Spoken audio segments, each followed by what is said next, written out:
This is our second class on cubic polynomials. Now look at this question. How do we find the sum of the cubes of these three numbers? Cube each number separately and then add their answers to get the final answer. Now what if I tell you, you don't have to go through all of this drama. All you have to do is find the product of these three numbers with the number 3. Then what will be your answer? This will be your final answer, and you can skip all of these steps. Why is this? What is special about these three numbers? If you see, when you add these three numbers, what do you get? You get a 0. So that is what is special about these three numbers. So whenever you get three numbers which when added gives you 0, then the sum of their cubes will be equal to what? It will be equal to 3abc. Now this is interesting, right? And now how did we get this rule? That is what today's class is all about. You are going to learn a new form which you have not learned till now. Now this is the identity that we are going to study today. Why is this different from all the identities that you have so far studied? What do you usually do? You take two numbers, add and then square, add and then cube. But what have you done here? First you have cubed and then you have added. That is what is different. And also what do you see here? Here three numbers, and try to understand what this identity is saying. You have three numbers and you have two terms. All of this is one term and this is a separate term. That is why I have written it separately. This is a separate term. And in some books you will see that instead of here, they will write this term here. It is same. Wherever you write, either you put a plus over here or you put a minus over here, it is same. But this is what is your basic identity. Now what about the examples we started with? We started with numbers which when added gives you 0. Then what happens if this term is 0? There is a multiplication sign, you just don't see it. So what happens? 0 into 0, all of the terms that you see here, everything that you see here ends up to be 0. Then what do you get? Then you get a cube plus b cube plus c cube is equal to 3abc. Now this is our basic identity. I have now written it in this form. Now usually with identities, what are the two basic kind of questions that you can expect? Start from the LHS, find your way back. Start with the RHS and then come to the LHS. That are the two basic things that you need to know when you are dealing with identities. So that is exactly what we are going to do now. Now look at the two questions. Which side of the identity are we on? We are on the LHS. We have to trace our way to the RHS. Now let us start writing the numbers down. What are the numbers? First is an X, then is a Y. The third number is here. It is 4 cube there. Let's go to the RHS now. First what do we have? A and B and C. X and Y and 4. Then 2 times X. Then square of X, square of Y and square of 4. Then multiply 2 at a time but change their sign to negative. Minus xy minus 4y minus 4x there. Now this should be all, but then did you read this? What does it say? It says x plus y is minus 4. Minus 4 plus 4, that means this whole thing becomes 0. That means the entire term here is 0. Now let us go to the next question. Now look at this question. We have three questions with their cubes on. What do you have to find? You have to find their cube root. Now root 3 multiplied 3 times is what will give you this, because these two together give you 3 and a 3 root 3. So therefore the cube root of the first number, cube root of the second number. Remember, the only way there will be a minus here is because the original number had the minus.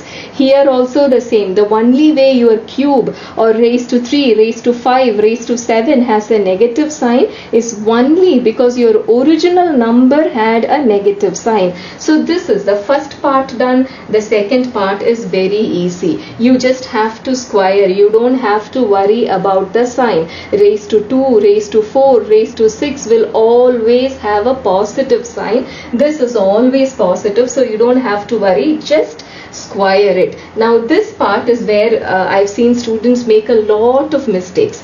Now multiply 2 at a time, change the sign. Multiply these two, what do you get? Root 3ab, but you should have a negative sign. Change the sign, it becomes plus. Now multiply these two, you should get a root 5b with a plus. Why? Because two negative signs. You should have a plus, but change the sign, minus. Then again these two, root 3, root 5 multiplied should give you a root 15 and an a, but then plus into minus should give you a minus. Change the sign. There, this is your answer. The first part, this part, write the numbers as it is. The square part, that will always be plus. You don't have to worry about it. Just this part, multiply and change the sign. Now look at this question. There are two polynomials given. We have to multiply this into this. So let us write them down both. I have put them in brackets. There is a multiplication sign. You just don't see it. So we have to find what is this into this. How do we do that? Take the first number, multiply the whole thing. Second number, multiply the whole thing. Now before taking all that trouble, let us see what all these terms are about. You have three different variables here, and what do we have here? The square of the first, the square of the second, the square of the third. And what are the other three? These two multiplied and then its sign changed. Again multiplied, then what do you get? 3yz and a minus, but you have plus here. Multiplied, its sign changed. So what do you have here? You have the entire RHS. Then your answer should be what? It should look like this. Cube of the first number, 2 cube 8 and x cube. The cube of the second number, remember your second number has a minus, so its cube raised to 5 should all have a minus sign. And what about the third term? Its cube is 27 z cube. But remember, it does not end here. You have another one term here. You have to multiply all of these numbers. A 2x, a minus y and a 3z. You have another term here. So in your final answer, how will it look? Now this is how your final answer looks. Now look at the first question. It is the sum of the cubes of three numbers. Let us first find out what those numbers are and then decide what to do.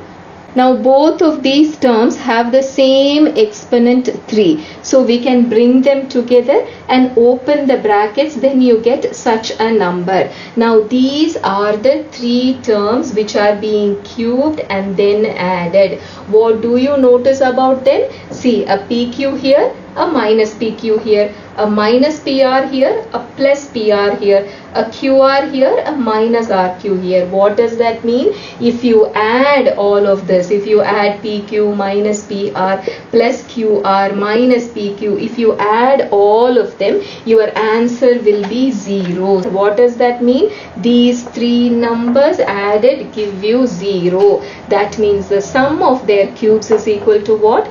3 times their product. So 3 times PQR into this will give you the answer. Now look at this question. Again we have three numbers, first cubed and then added. Shall we find the sum of all of them? See, an a square, a minus a square, a b square, a minus b square. What does that mean? The sum of all of these numbers is equal to 0. And what does that mean? Then the sum of their cubes will be 3 times their product. Now this is the final answer. If you want, you can break down each. a square minus b square. You can break down each, that's also correct, or you can just leave it as it is. There, this is your answer.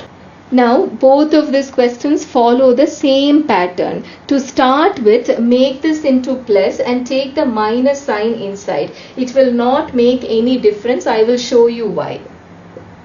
Now the negative sign was here. I put it inside the brackets. It won't make any difference. Why is that? Whenever you raise a negative number to an odd power, raised to 1, raised to 3, raised to 5, the answer will have the negative number. The plus is plus, and here you get a minus 1. Not just for 3, for 5, 7, 9 you will get a minus sign. That minus sign is going to be here. Here the minus sign, 1 cube is 1. Whenever you have the product of a 1 plus sign, 1 negative sign will always have a negative sign. Any odd number of negative signs, 1 negative sign, 3 negative sign, 5 negative sign, your answer will always have a negative sign. So just for 3 or 5 or such odd numbers, you can take it inside. So now what do you have here?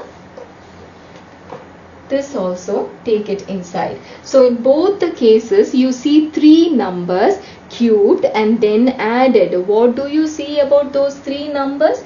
That added will give you what? Will give you 0. That means the sum of their cubes is what? The product of these numbers into 3. You do it yourself and check out the answers.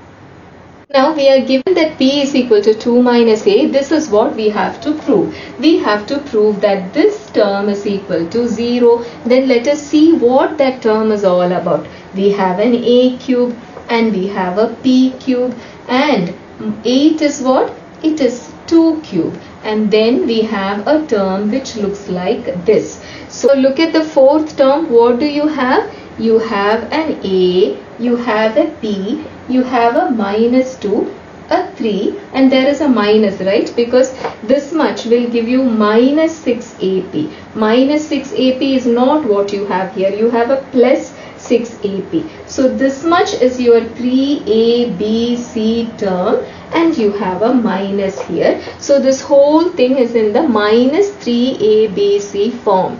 Then what is this whole thing equal to?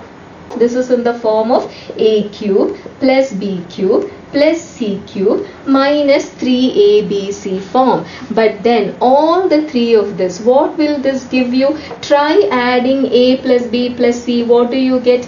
Here a plus p minus 2. What is this? P is 2 minus a. Substitute it and see what you get there. What do you get? Minus a gets cancelled, 2 and 2 gets 2 and minus 2 gets cancelled. Then what do you have? All of this added gives you 0. That means your ABC here is 0. That means what? The whole of a cube plus b cube plus c cube becomes what? It becomes 3abc. That means what? This whole thing becomes 3abc and then minus a 3abc. That means the whole thing is 0. Now comes the easy part. So far what have you been doing? You have been cubing 3 numbers and then adding them. Here what do you see? Just 2 numbers. So it should be easy, right? The formula is pretty much the same. You don't have the 3abc term. That itself makes your number of terms less. What are we going to do now? Just drop this C and deal with 2 numbers. So what does that mean? Your identity is going to be same. You just don't have any C term. So that is going to be easy, right? So first term plus second term. Square of the first term, square of the second term, multiply both, change the sign. That gives your third term. What about this? A and a minus b. Then the rest follows just like that. Square of the first term, square of the second term, multiply, change the sign. Therefore you have a plus ab. That is all. if you are thorough with the 3 numbers part, the 2 numbers should be very easy. Let us do one small problem and see how it works out. Now we have a question with the sum of just the cubes of 2 numbers. What all information are you given? You are given a plus b, so that is this taken care of. You have ab, that is this part taken care of, but you don't know what a square plus b square is. Is there any way by which you can find a square plus b square using these two information? What you can do is a plus b the whole square, that will give you a square plus b square plus 2ab. Your ab is given as 10, its square is 100. Your ab is given as 21, it into 2 will give you 42. That means you have got your a square plus b square as 58. Now shall we substitute that? What did we find? We found this as 58, and what is given? AB is 21 there, and what is given? AB is what? AB is 10. So what is your answer? Your answer is 370. Now let us wind up with this question. I chose this question because we use two different identities here. Can you see what is happening here? Look at the first 4 terms. What do you see? An a cube and a b cube and a 3a square b. What is happening? It is actually a plus b the whole cube. All of this is one single identity. But then you have a minus 8. What is 8? It is 2 cube. Now you see, this is the second identity that we are going to use. All of this take as a, this take as b. Then what will you get? What will be the first term? A minus b, right? Then what will be the second term? Square of this plus square of this, and then what? Multiply both and change the sign. That would be plus 2a plus b. This is your answer. Now you can open the brackets. Then what will you get? Now this is your final answer. I have opened the brackets and put a plus b the whole square is a square plus 2ab plus b square. So in just this one question, you have used 3 identities.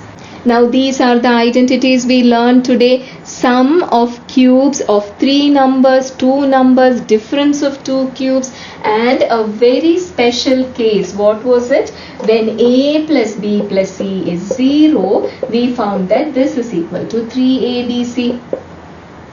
So that's all we have for today. Till I meet you again, you take care. Assalamu alaikum.